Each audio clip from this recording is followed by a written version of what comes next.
The void between stars had never seemed so suffocating. Ambassador Veltharion of the Quillian Confederacy stared at the holographic display floating before him, its blue light casting eerie shadows across his scaled features. The data streams showed nothing, absolutely nothing from the Sol system for the past 73 standard cycles. Where once humanity's chatter had filled the electromagnetic spectrum with their crude radio transmissions, trade negotiations, and diplomatic overtures, now there existed only the cold whisper of cosmic background radiation. Perhaps they finally realized their insignificance, sneered General Crathmore, his four arms gesturing dismissively at the display. The hegemony's military commander had never hidden his contempt for the soft-skinned bipeds who had dared to establish colonies on 17 worlds despite their laughably primitive technology. Good riddance to their incessant pleading for recognition. The War Council chamber aboard the dreadnought Inevitable Conquest hummed with agreement from the assembled representatives of the galactic hegemony's most powerful species. The Zephyrians' crystalline forms chimed in harmonic approval, while the gas-born Nethals pulsed with satisfied bioluminescence through their environmental suits. But Veltharion felt a nagging unease in his chest cavity where his secondary heart struggled to maintain rhythm. He had been among the first to make contact with humanity 60 years ago, when their crude generation ships had stumbled into hegemony space like lost children. They had been so eager, so hopeful, presenting gifts of music and mathematics, art and literature. The Council had been amused by their offerings, quaint artifacts from a species that had barely learned to split atoms when most hegemony members were already crossing between galaxies. Their silence troubles me, Veltharion admitted, his voice barely above a whisper. In all my cycles of diplomatic service, I have never encountered a species that simply vanished. Not like this. What is there to be troubled by? Archconsul Pirethna's mental projection flickered as she spoke, her ethereal form radiating condescension. We denied their requests for membership. We refused their trade agreements. We rejected their colonization permits for the Outer Rim worlds. They clearly accepted their place and retreated to their little corner of the galaxy. The assembled council murmured approval, but Veltharion's unease only deepened. He pulled up archived communications from the human delegation, records of their final transmission before the silence began. The human ambassador, a weathered female named Kestra Nightfall, had stood before this very council chamber and spoken words that still echoed in his memory. "We came to you in peace," she had said, her small hands clasped behind her back, her voice steady despite the obvious rejection she faced. "We offered friendship, knowledge, cooperation. We asked only for the chance to prove ourselves worthy of this great galactic community." She had paused then, her strange blue eyes scanning the assembled representatives. "But perhaps we were wrong to assume that wisdom comes with age, or that power brings responsibility." The transmission had ended there, and humanity had gone silent. Now, as Veltharion studied the tactical display showing the hegemony's newest conquest, the mineral-rich Altarian system that humanity had been slowly terraforming, he wondered if their silence had been compliance or something far more dangerous. "Sensors detect an anomalous reading," reported Navigation Officer Quilth, his tentacles dancing across the control matrix. "Long-range scanners show gravitational distortions consistent with a massive ship translation event." "From which vector?" General Crathmore demanded. "Sol system, sir. Something big is coming." The War Council fell silent, and in that moment, Veltharion realized that humanity's quiet might not have been surrender after all. The fabric of space-time split open like a wound. What emerged from the tear defied every principle of physics the hegemony had spent millennia perfecting. The vessel that materialized before their fleet wasn't simply large. It was impossibly vast, stretching across nearly 50 kilometers of space, with a hull that seemed to absorb light itself. Strange geometries twisted along its surface, creating optical illusions that hurt to observe directly. "By the eternal void," whispered Arch-Consul Pirethna, her mental projection flickering with distress. "What manner of construction is this?" Admiral Kintel of the Hegemony First Fleet found his voice first. "Unknown vessel, you have entered restricted space without authorization. Identify yourself immediately or face immediate termination." The response came not through traditional communication channels, but as a direct neural transmission that bypassed every known filtering system. When the voice spoke, it resonated inside every conscious mind, aboard every ship in the fleet simultaneously. Deep, measured, and carrying an weight of absolute authority. "I am Captain Vex Morningstar of the Terran vessel Retribution. You have taken what was ours. You have rejected what was offered freely. You have mistaken our silence for weakness." A pause that seemed to stretch across eternity. "That ends now." General Crathmore's forearms worked frantically across his command console. "Battle stations! All ships! Prepare for immediate engagement! Target that monstrosity and—" His words died as the human ship's weapon systems came online. Energy. Signatures unlike anything in Hegemony databases lit up sensors across the fleet. The Retribution bristled with weapon emplacements that seemed to fold space around themselves, creating localized distortions that made accurate targeting impossible. "Impossible," breathed Fleet Admiral Kintel. "Their technology's 60 years. Ego was barely capable of fusion drives. This level of advancement would require—" "Centuries," completed the voice of Captain Morningstar, somehow intercepting their communications. "Centuries of focused development while you believed us cowed into submission. Did you think we spent these decades in idle grief?" The truth began to dawn on Veltharion as he studied the tactical readouts. The humans hadn't retreated in defeat. They had withdrawn to prepare. 73 years of radio silence hadn't been surrender. It had been the sound of an entire species dedicating itself to a single purpose. "Hegemony Fleet," Captain Morningstar's voice continued, "you have 10 minutes to withdraw from the Altarian system and restore it to its rightful stewards. You will also provide reparations for 73 years of stolen resources and make formal apologies to the families of the colonists you displaced." General Crathmore's chitinous plates flushed deep purple with rage. "You dare make demands of us? You are one ship against a fleet of 500. Your primitive species." The Retribution fired a single shot. The blast was unlike anything the Hegemony had encountered. Instead of pure energy or kinetic projectiles, the weapon seemed to manipulate reality itself. Space folded around the target.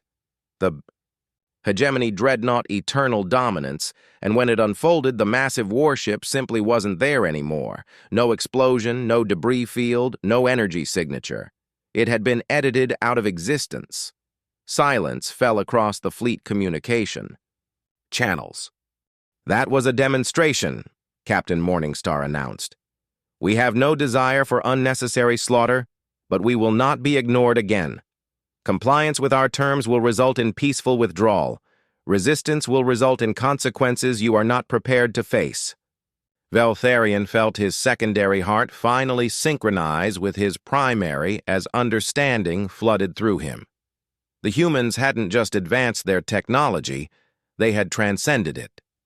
Whatever they had become during their decades of silence, they were no longer the desperate species that had come begging for acceptance. "Admiral," he spoke into his private channel with Fleet Command, "I recommend immediate compliance with their demands." "Are you insane?" Crathmore snarled. "We cannot show weakness before a single human vessel." "General," Veltharion replied quietly, "I don't think they're just human anymore." Captain Vex Morningstar materialized on the bridge of the inevitable. Conquest without warning, without fanfare, without any of the energy signatures that should have accompanied matter transportation. One moment, the command deck was empty save for the hegemony officers. The next, a figure in strange, form-fitting armor stood among them as if they had always been there. The armor itself was a work of impossible engineering. Composed of what appeared to be crystallized void, it seemed to contain entire galaxies. Within its surface, stars wheeled and nebulae swirled across the captain's chest plate, while the helmet bore the impression of a face that might once have been entirely human, but now carried something far more ancient in its features. "How?" General Crathmore began, reaching for his sidearm. "Please don't," Captain Morningstar said, the voice now clearly feminine but carrying harmonics that suggested vast depths of experience. "I materialized here through quantum consciousness translation, a technique your species hasn't developed because you've never faced true extinction." Ambassador Veltharion stepped forward carefully, his diplomatic training overriding his terror. "Captain Morningstar, we are prepared to discuss terms." "Terms were offered 60 years ago," she interrupted. "Your response was dismissal. Your follow-up was theft of our colonies and displacement of our people. Discussion time has passed." The captain walked to the main tactical display and waved her hand through the hologram. The projection shifted, now showing not just the current fleet positions, but something far more disturbing: a complete tactical analysis of every hegemony installation within 50 light-years, including classified research stations and hidden military outposts that shouldn't have been detectable by any known technology. "During our 73 years of silence," Morningstar continued, "we did more than develop new weapons. We developed new ways of thinking. When you rejected our membership application, you inadvertently saved us from the stagnation that has consumed your hegemony." She gestured again, and the display showed the expansion of human space during the silent years. What had been 17 struggling colonies had become a network of thousands of installations connected by technology that seemed to operate outside normal space-time. "You see, when faced with the choice between conforming to your ancient bureaucracies or evolving beyond the need for your approval, we chose evolution.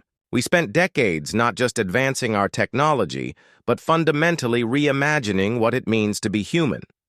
Arch-Consul Pyreth Na's projection flickered with distress. What have you become?" Morningstar's helmet retracted, revealing a face that was recognizably human but marked by changes that spoke of transcendence. Her eyes held the depth of space itself, and when she spoke, her words carried the weight of absolute certainty. "We became what we needed to be. When your council declared us unworthy of galactic citizenship, we realized that citizenship in your galaxy might not be the highest aspiration available to us. We looked beyond your borders, beyond your understanding, and we found teachers." The tactical display shifted again, showing star charts that extended far beyond the known galaxy. Markers indicated contact points with entities and civilizations that existed in the vast intergalactic void, ancient intelligences that had watched the rise and fall of countless galactic empires.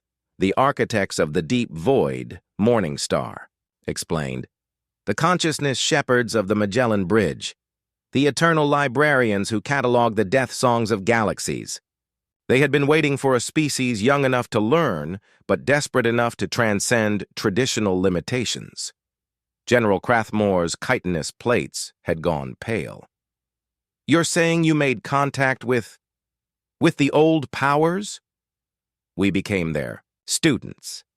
And in return for knowledge that has elevated us beyond the petty territorial disputes of this galaxy, we agreed to serve as their representatives in local affairs." Morningstar's expression hardened. "Which brings us to your violations of intergalactic law regarding the forced displacement of developing civilizations." Veltharion felt his legs weaken. The old powers were legend. Ancient civilizations that had supposedly transcended physical existence eons ago. Most hegemony scholars considered them myths. stories told to explain the strange artifacts and impossible phenomena occasionally discovered in the deep void between galaxies. "You're telling us," he whispered, "that humanity has become a client species of entities we thought were fictional." "Not clients," Morningstar corrected. "Partners, and they have been watching your hegemony's expansion with growing concern. Your conquest of the Altarian system was the final provocation that prompted our return." The bridge fell silent as the implications sank in. The humans hadn't just returned with advanced technology. They had returned as representatives of powers that could end galactic civilization without effort. "What do you want?" Veltharion asked. Captain Morningstar smiled, and for a moment she looked almost human again. "Justice."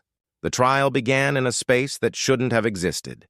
With a gesture from Captain Morningstar, reality folded around the assembled hegemony leadership, transporting them to a vast chamber that seemed to exist in the void between dimensions.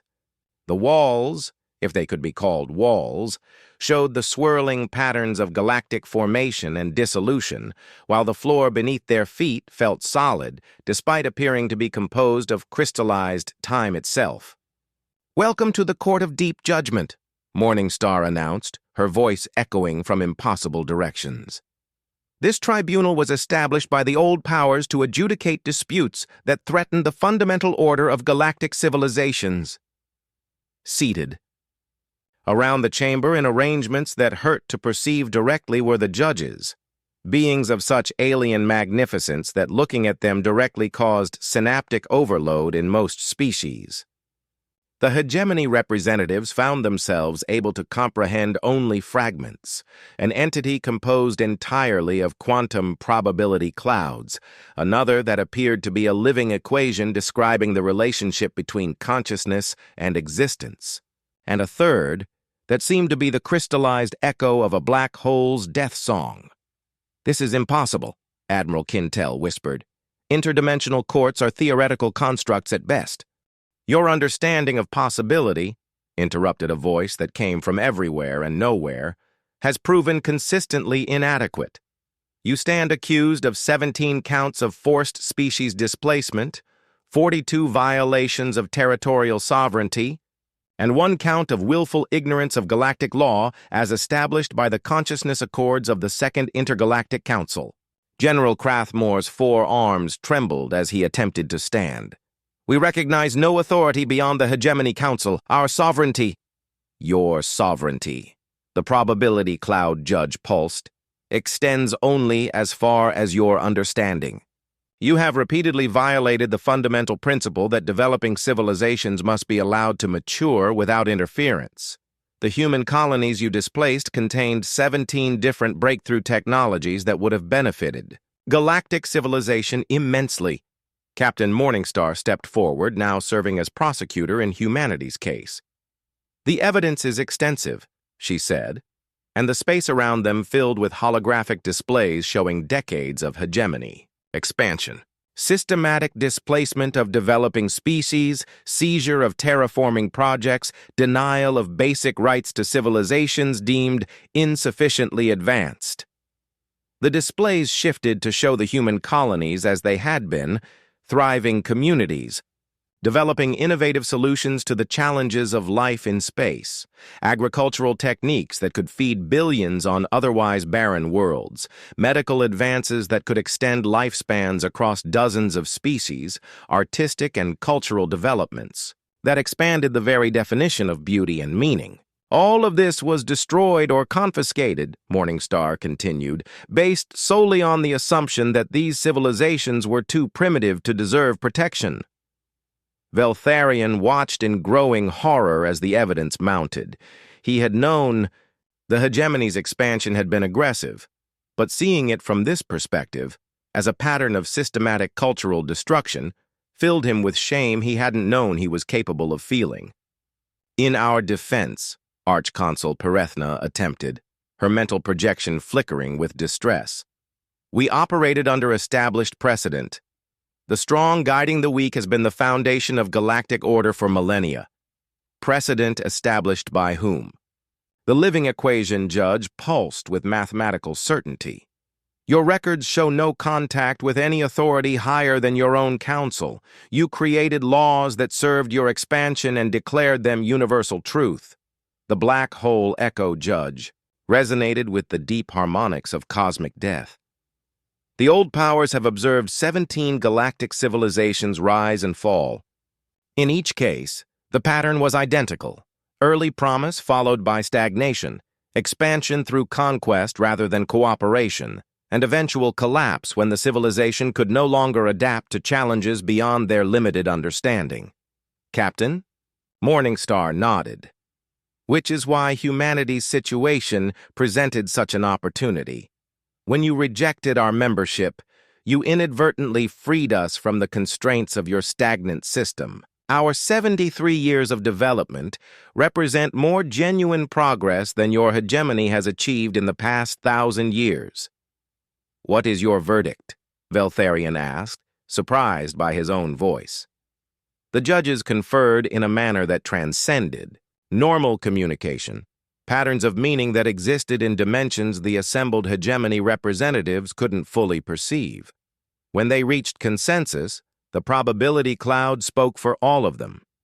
The hegemony is found guilty on all counts. However, mercy is warranted due to the genuine ignorance of some representatives and the potential for growth that exists within your species.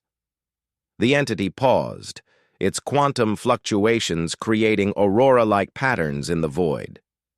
Punishment will be transformative rather than destructive. General Krathmore's plates flushed deep purple with rage. We will not accept punishment from mythical entities and primitive humans. The space around them shifted, and suddenly every member of the hegemony delegation could perceive the true scope of the old power's influence. They saw fleets of ships like the Retribution stationed at the edge of every inhabited galaxy, monitoring civilizations with the patient attention of gardeners tending vast forests. They felt the weight of intelligence that had guided the development of reality itself since the first moments after cosmic creation. Your acceptance, the black hole, echo judge resonated, is not required. The punishment began as enlightenment. Each member of the hegemony leadership found themselves experiencing the universe from perspectives they had never imagined possible. General Krathmore, whose 4 arms had spent decades directing fleets, in conquest suddenly perceived space through the sensory organs of the displaced colonists he had ordered removed from their homes. The terror, the loss, the desperate hope for mercy that never came, all of it flooded through his consciousness with the clarity of personal memory. Admiral Kintel experienced the death of civilizations from the inside, feeling the last thoughts of beings whose cultures had been deemed too primitive to preserve. Archconsul Pyrethna, whose ethereal form had always elevated her above physical concerns, found herself intimately connected to the material suffering caused by policies she had approved with casual indifference. This is torture, Veltharion gasped, though even as he spoke, he recognized the profound justice in what was happening to them. He was experiencing the fear he had felt when first meeting humanity, but multiplied across dozens of species, the terror of powerlessness in the face of incomprehensible authority. This is education, Captain Morningstar corrected. Her armor had shifted again, now displaying not just swirling galaxies, but the interconnected web of consciousness that linked all sentient beings. For the first time in your species' history, you are experiencing the consequences of your actions from the perspective of those who suffered them. The living equation judge pulsed with mathematical certainty. True justice requires understanding. You cannot adequately address harm you cannot comprehend. But the punishment was only the beginning. As the hegemony leaders struggled to process, the overwhelming empathy being forced upon them, the old powers began the true transformation. Reality shifted around them, and they found themselves standing on the observation deck of a vessel even larger than the Retribution, a ship that existed partially outside normal space-time, allowing it to observe the development of entire civilizations simultaneously. This is the infinite perspective, Morningstar explained. One of humanity's first collaborative constructions with our new partners. From here, we monitor the development of consciousness across 17 galaxies, providing guidance when requested and protection when necessary. The view beyond the transparent walls showed not empty space, but the living network of galactic civilization, streams of communication, trade, cultural exchange, and mutual aid flowing between thousands of species. But woven through this tapestry were dark spots, areas where expansion had stopped, where creativity had stagnated, where the strong had systematically suppressed the potential of the weak. Your hegemony, the probability cloud judge, materialized. Beside them, represents the largest of these dark spots. Your influence has slowed the development of consciousness in this galaxy by approximately 14,000 years.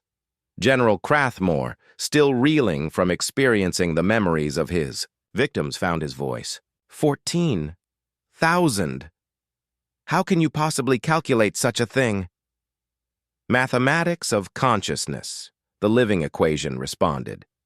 Each suppressed civilization represents potential discoveries, artistic achievements, philosophical breakthroughs, and technological innovations that would have elevated all galactic civilization. Your expansion model has cost this galaxy more than you can comprehend. Veltharion watched the displays showing alternate timelines, branches of possibility where the hegemony had chosen cooperation over conquest.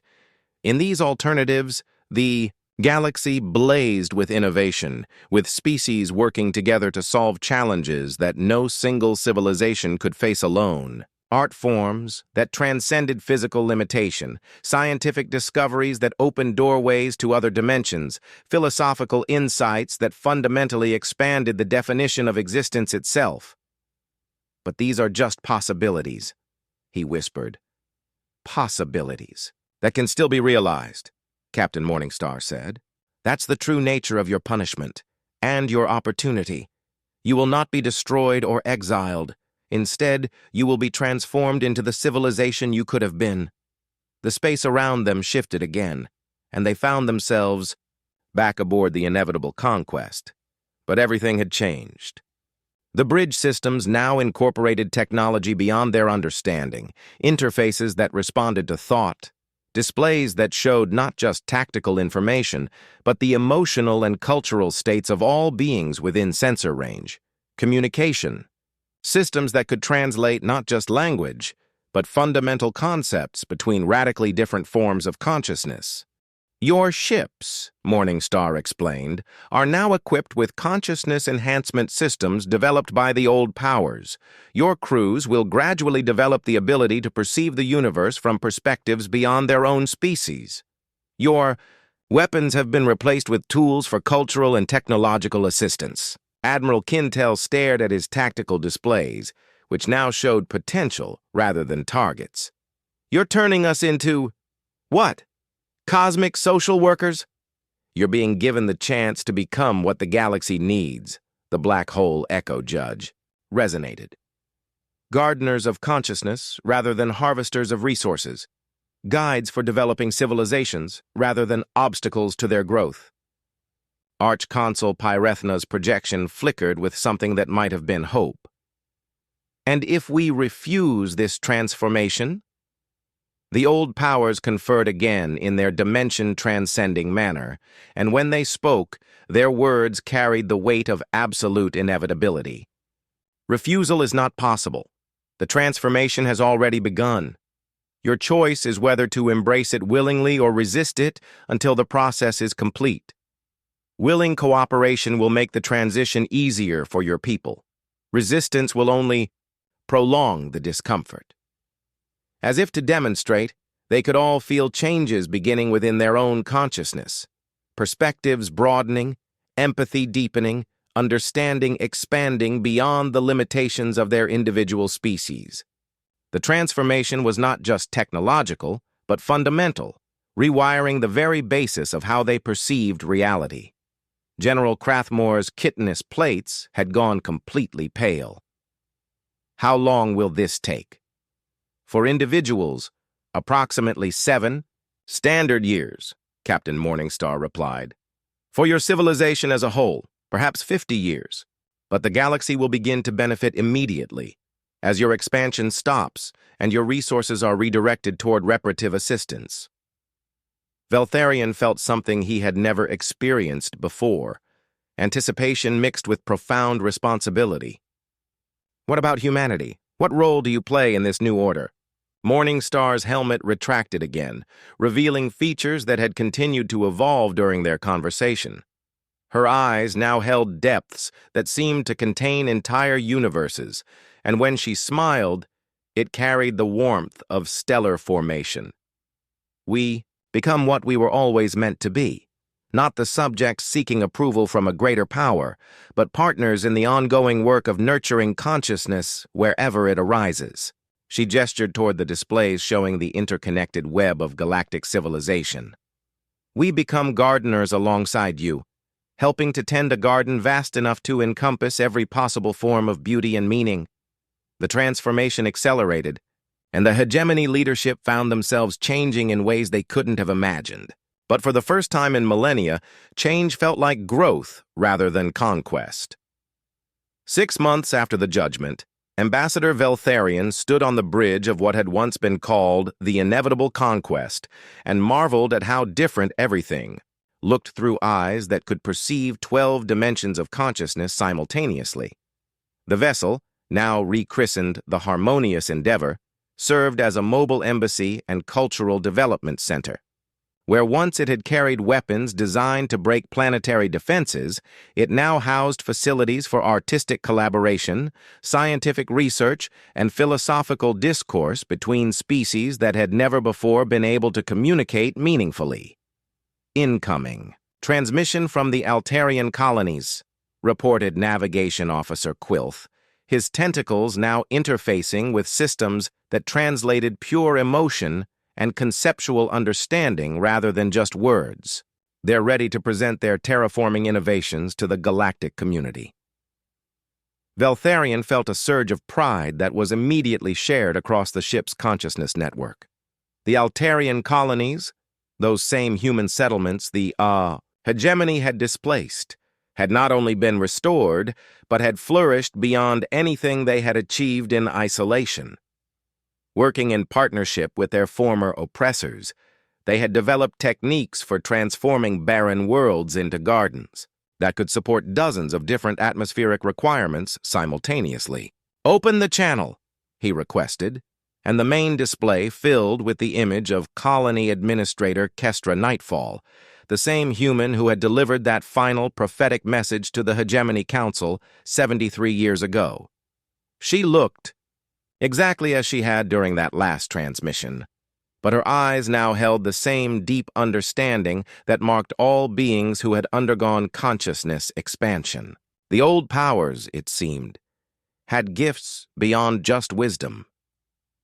"Ambassador Veltharion," she said, and her voice carried harmonics of genuine warmth. "I wanted to personally thank you for the assistance your people have provided during our restoration. The cultural exchange programs have been particularly successful.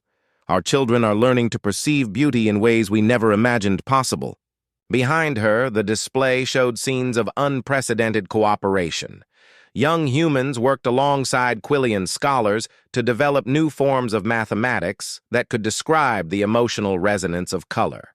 Hegemony engineers labored side by side with human artists to create architectural forms that responded to the psychological needs of their inhabitants. "The thanks belong to you," Veltharion replied, meaning it completely. "Your people's capacity for forgiveness has taught us more about strength than centuries of conquest ever did." It was true. When the transformed hegemony forces had arrived at Altaria to begin reparations, they had expected anger, demands for revenge, perhaps even armed resistance. Instead, they had found humanity ready to work together toward solutions none of them could have achieved alone. The conversation was interrupted by an alert from the ship's deep space sensors. "Contact approaching from the Magellan Bridge Vector," announced Communications Officer Tyreth, her crystalline form now attuned to frequencies that could detect thoughts across galactic distances. "It's Captain Morningstar aboard the Retribution. Veltharion," felt his hearts accelerate with anticipation. In the months since the transformation began, Captain Morningstar had become something of a legend throughout the galaxy. Not as a conqueror, but as a guide helping newly awakened civilizations understand their expanded potential. The Retribution materialized beside them with its characteristic reality-folding effect, and within moments Captain Morningstar had translated herself onto their bridge. Her appearance had continued to evolve, and now she seemed to exist partially, in several dimensions simultaneously, creating optical effects that were beautiful rather than disturbing. "Ambassador?" She greeted him with genuine affection. "I have remarkable news. The Deep Void architects have identified 17 more galaxies ready for consciousness expansion. They're requesting joint human hegemony expeditions to serve as first contact specialists." The implications struck Veltharion immediately. "You're saying we're ready to help guide other civilizations through the same transformation we've experienced?" "More than ready. Your people's journey from conquest to cooperation has provided insights that will be invaluable for species facing similar transitions." Morningstar gestured, and the space around them filled with star charts showing galaxies beyond their own. "The work is vast, but so is the potential." General Krathmore, who now served as Director of Cultural Integration, approached with his characteristic forearm gestures somehow conveying excitement rather than aggression. "What about our own galaxy? There are still dozens of species operating under old expansion models. Which is why we'll be establishing permanent guidance stations throughout the spiral arms," Morningstar explained. "Staffed jointly by humans, transformed hegemony species, and representatives from the old powers. Every developing civilization will have access to the support they need to reach their full potential." As she spoke, Veltharion found himself perceiving not just her words, but the vast scope of what they were building together. The galaxy was becoming something unprecedented, a collaborative network of consciousness where every species could contribute their unique perspective to challenges that affected everyone. "There's something else," Morningstar continued, and her expression became almost reverent. "The old powers have revealed why they've been so patient with developing civilizations, why they've waited eons to reveal themselves fully." She gestured. "Again." And the displays showed something that took Veltharion's expanded consciousness several moments to process. It was a map of the universe itself, but not as they had ever conceived it. Instead of empty space punctuated by galaxies, it showed a vast living system where consciousness itself was the fundamental force that shaped reality. "The universe," Morningstar explained, "is awakening, not metaphorically, but literally.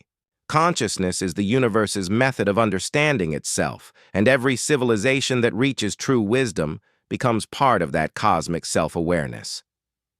The revelation was staggering. They weren't just explorers or gardeners or guides. They were neurons in a cosmic mind that was gradually becoming self-aware. "And our role?" Veltharion asked.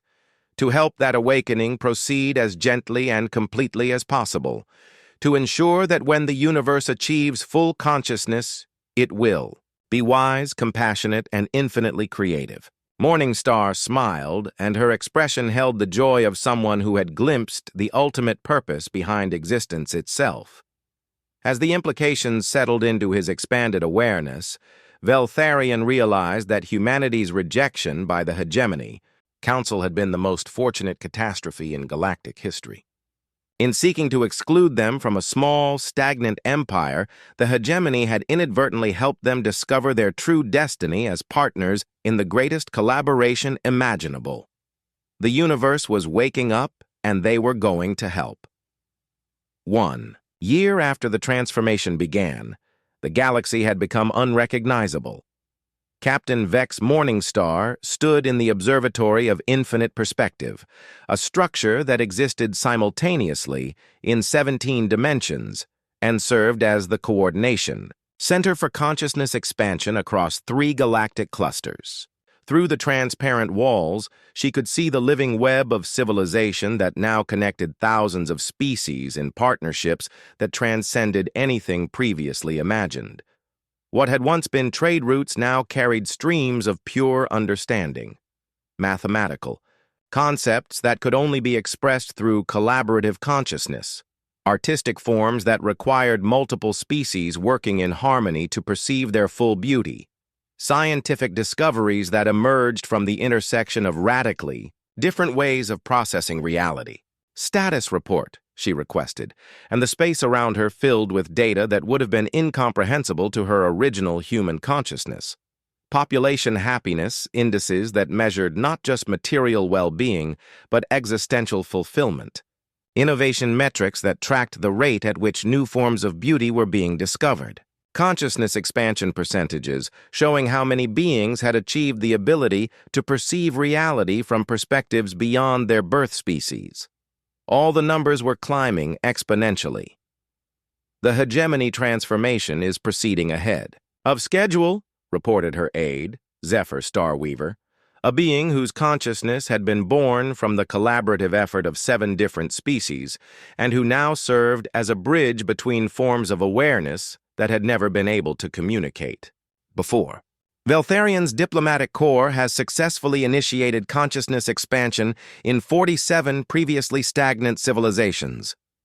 Morningstar felt a deep satisfaction that rippled across the consciousness network, connecting all expansion participants.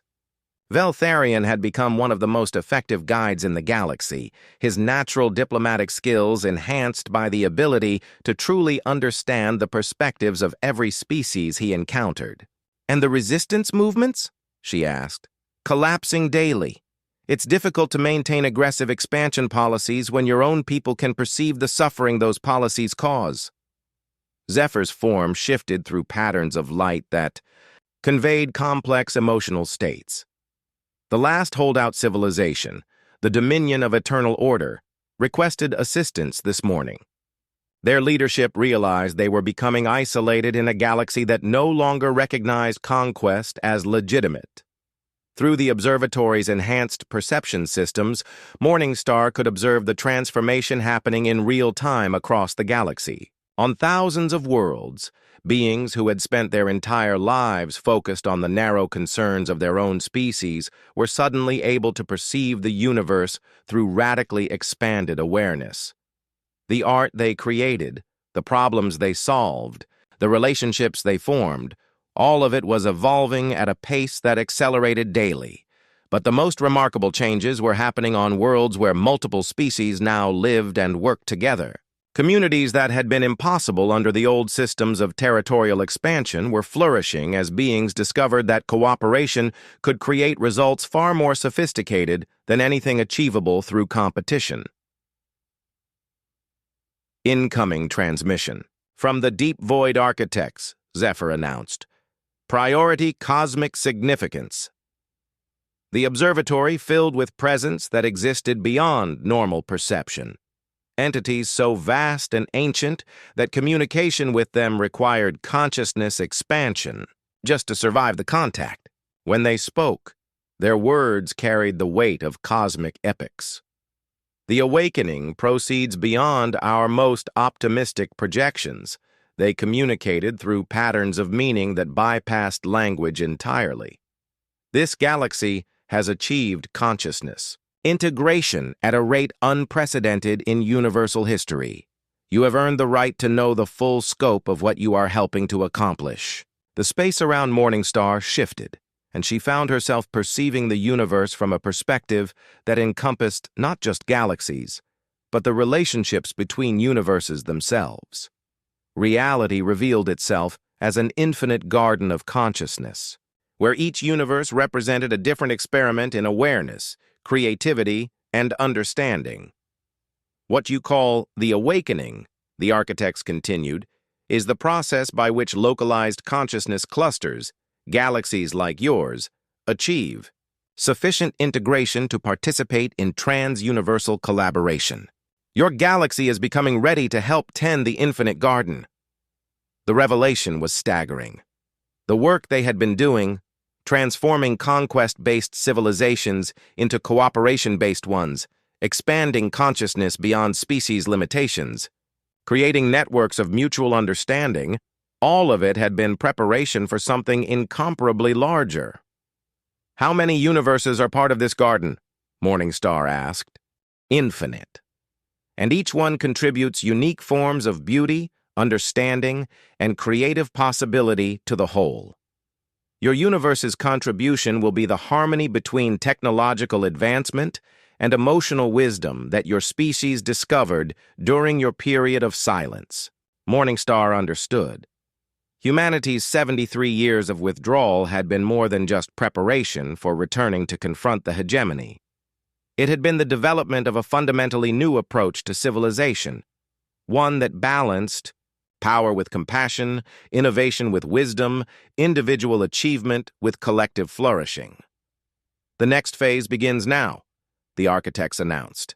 "Representative delegations from your galaxy will journey to other universes, sharing your integration methods and learning from civilizations that have solved challenges you haven't yet encountered.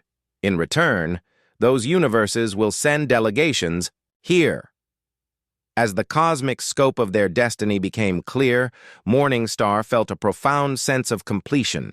The journey that had begun with humanity's rejection by a small galactic council had led them to become partners in tending an infinite garden of consciousness that spanned all possible realities. "There is one final gift," the architects communicated, and the observatory filled with a presence that felt unmistakably familiar.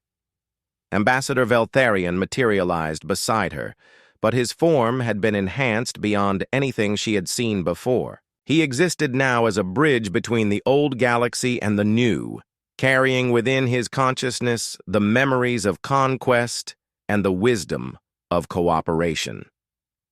"The first inter-universal diplomatic mission," he said, his voice resonating with harmonics that conveyed meaning across dimensional boundaries. "Jointly led by humanity and the transformed hegemony. We leave tomorrow for a universe where consciousness took the form of living music, and they're eager to learn our methods of visual emotional integration." Morningstar felt tears she hadn't expected, not of sadness but of overwhelming gratitude. The species that had once been rejected as too primitive to deserve recognition was now being entrusted with representing their entire universe in cosmic diplomacy. "And Earth?" she asked. "Our birth world has become the first multidimensional embassy," Veltharion replied with obvious joy. "Beings from 17 different universes have established permanent missions there. They want to study the place where the consciousness integration breakthrough originated." Through the observatory's perception systems, Morningstar could see Earth as it now existed. Not just a single planet, but a nexus point where realities intersected. The homeworld that had once been considered an insignificant backwater was now one of the most important locations in the cosmic garden. "The children born there now," Zephyr added, "naturally perceive across 12 dimensions and can communicate directly with consciousness forms that exist as pure mathematics or crystallized emotion. They represent the next phase of cosmic evolution." As the full scope of what they had accomplished settled into her enhanced awareness, Morningstar realized that humanity's story had become something far greater than revenge against those who had wronged them. It had become a testament to the transformative power of choosing cooperation over conquest, wisdom over dominance, growth over stagnation. The Retribution had returned not to destroy their oppressors, but to liberate everyone, including their oppressors, from the limitations that had kept entire galaxies trapped in cycles of meaningless conflict. "The garden grows," she said, and her words resonated across the consciousness network that now connected billions of beings in collaborative creativity. "The garden grows," came the response from every enhanced consciousness in the galaxy, a harmony of agreement that transcended species, dimension, and the boundaries between individual and collective awareness. In the end, humanity's silence had not been the quiet of defeat, but the deep stillness of a seed preparing to grow into something that could nurture infinite possibilities. The universe was no longer awakening. The universe was awake, aware, and infinitely creative, and at its heart, guiding its growth with the wisdom learned through rejection and transformation, stood the species that had once been considered too primitive to matter. Humanity had not conquered the galaxy. They had taught it how to flourish.